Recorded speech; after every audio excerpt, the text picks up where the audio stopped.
bismillah ci ëttu yëglekaay yéeg yéenekaay yi def lu baax tv.com seen mbokk seen xarit Cheikh Beye ma ñëw di fesal di ci ëttu yëglekaay yéeg yéenekaay yi tey nag le mercredi 3 avril ci atum 2024 bi nga xam ne moom la ñu nekk bokk na ci li nga xam ne moom moo ci gën a fës di daal coowal pëcc xool yi nga xam ne 2 ans yi war nañ koo amal ca dimanche bi nga xam ne moom la ñu dëgmal ca Keskaay benn dëkk ñaari gaar en tout cas li wér te wóor moom course lay doon boo xam ne course bu mucc ayib lay doon course bu transparence lay doon course bu leer nañ lay doon li waral lool mooy distance bi nga xam ne moom lañ doon tëggal ndax daal dañoo ne 1000 mètres bi day gàtt ci ñoom lool en tout cas li wér te wóor moom day rek dañuy nemmeeku ne 2 ans yi ki njëkk a jóg rek moom mooy raw moo tax ñu yokkal leen distance bi def ko si distance de 1650 mètres environ en tout cas li wér te wóor moom képp koo xam ne daw nga ko ba raw ko rek moom da nga ci gis sa bopp yaag say ñooñ ak ñi nga xam ne ñoom nga àndal ñëw ci course boobu ak sa waa écrit en tout cas li wér te wóor moom am na enveloppe boo xam ne ñu ngi ko préparé defar ko ñi nga xam ne ñoom ñooy jockey yi ak entraîneurs yi bépp jockey boo xam ne raw nga ko wala entraîneur boo xam ne raw nga ko rek da nga am loo korité bu fekkante ni da nga koo booleeg sa chantage en tout cas moom bis daal du rëy borom lay nuróol ki nga xam ne moom lañ tuddee bis boobu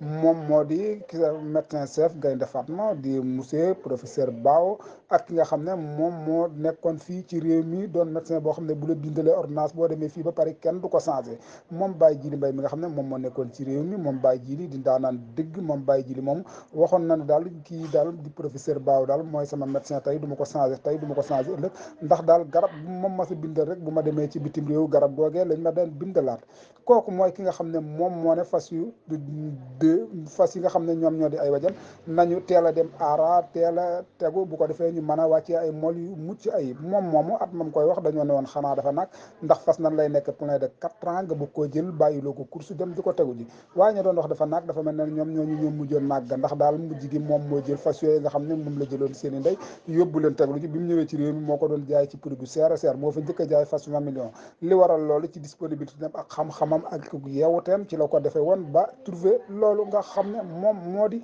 élevage ci réew mi moom kenn mënu ko ci woon ndax da koo teel a xam teel koo jàng teel koo trouver def ci ay ndëgg sërëx yoo xam ne yu mucc ayib lay doon moom professeur Bao mi nga xam ne moom moo fi nekkoon ci course hippique bu Sénégal nekk fi def fi parcours sans faute en tout cas li wér te wóor moom ñi ngi sant ki nga xam ne moom moo di monsieur Lamine Diop page 4 ak 17 ñoom ñoo ko wax ak ñi nga xam ne ñoom la àndal ci liggéey boobu nga xam ne ñu mooy course hippique bu Sénégal ak dimanche bi nga xam ne mooy premier grand prix bi nga xam ne ñu ngi ko tegal ko plein de 2 ans yi en tout cas li wér te wóor moom keccax ga jeex na géej gi Tamba Dieng ga jeex na mboolem ñi nga xam ne ay sewe lañ yooyu yëpp jeex nañ bu doon màngoo ma ne la ay sewe lañ yooyu sewe yooyu yëpp jeex nañ li nga xam ne nag moom moo nar a commencé mooy faar yi tax mu tardi ak côtelette yi boo bëggee rek nag da ngay ray wu ñaw yi nag fii la ñaw yi dee ku fi yendooñ ku fi fanaan reer Thiès lay doon benn dëkk ñaari gaar ci dimanche gi nag la ñu xam ban écurie moom mooy njëkk a remporter grand prix fii la ñu yemandi bye bye bonne continuation à vous Dakar. gars yi jëkk nañu ñoo nekk groupe 3 war daw ci distance 2200 mètres 13 partants lañu ñu ngi ci box yi gars yi jug nañu groupe 3 ñoo nekk noonu jug nañu ñu ngi nekk 13 partants war daw ci distance 2200 mètres groupe 3 jug nañu ñu ngi nii jàkkaarloo ak ñun Mansour Fall daa mel ni moom moo génn numéro 6 bi moo génn ki nga xamante ne mooy Mansour Fall génn na waaye gars yi def nañu benn tànk ci ginnaawam Las Palmas. jërëjëf ma jox peex nga xamante ne si moo génn moom mooy Mansour Fall gars yi des nag dañoo def ràmbum ñay def njiitum ko def mbalaanu jàmm Diop tourné fi nga xamante ni mooy tournoi le professeur Sakhir Thiam wante ba léegi Mansour Fall moom moo génn Mansour Fall nag moom doom parati la 2e position sant yàlla gars yi des nag ràmbum ñay lañ def njiitum golo mu jóg Mansour Fall moo génn ba léegi Mansour Fall moo génn mi ngi noonu ci Ibra Tegantanor en 2e position sant yàlla moo fa nekk moo ngi noonu moo téye ba léegi ci 2e groupe bi Mansour Fall ba léegi mi ngi noonu ci kanam mu jóg peex Mansour Fall mi ngi ci kanam 2200 lañ daw instant bi ñi ngi def njàmmum golo Alaaji Maxtar Gisee waaw Mansour Fall génn na waaye sàkkoki li muy daw baax na ma jóg doomi këlfu la mi daa mel ni mi ngi xartu soo ko bi di ko téye waaw mi ngi xartu mais boy bi mi ngi ko téye mais Mansour Fall li mu jàppoon bàyyiwu ko xam nga nag ñu nga dëgmal terrain basket bi wiiri nag bu ñu wiiree dañuy am 1000 mètres mu dese leen 1200 mètres waaye Mansour Fall gars yi daanu nañ ci kawam ma jóg peex gars yi daanu nañ ci kawam Mansour Fall maa ngi la boos ñëw na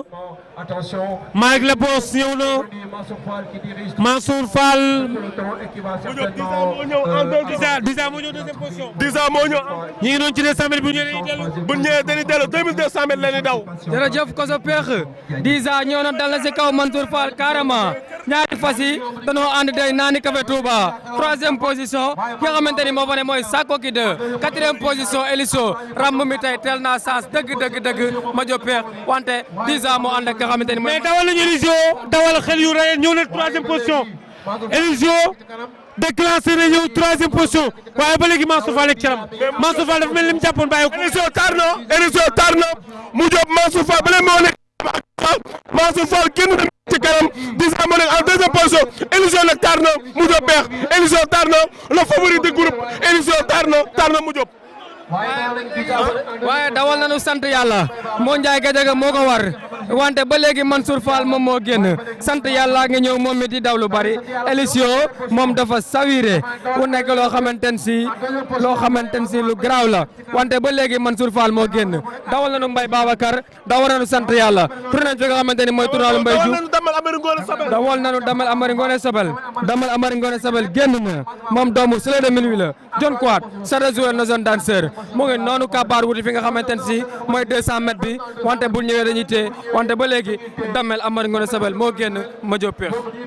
Damel Amari Ngone Sabel Damel yi Samba Yaaya Fall Damel dëcc fu njoogu ga ñëw na Damel jéeri door ndeela Damel ñëw na borom Damel yi ñëw na Damel xale bi sax na karam Damel léegi nii woon Damel bi nuyoo na Damel bi ñëw na premier numéro 2 Damel Amari Ngone Sabel deuxième numéro 6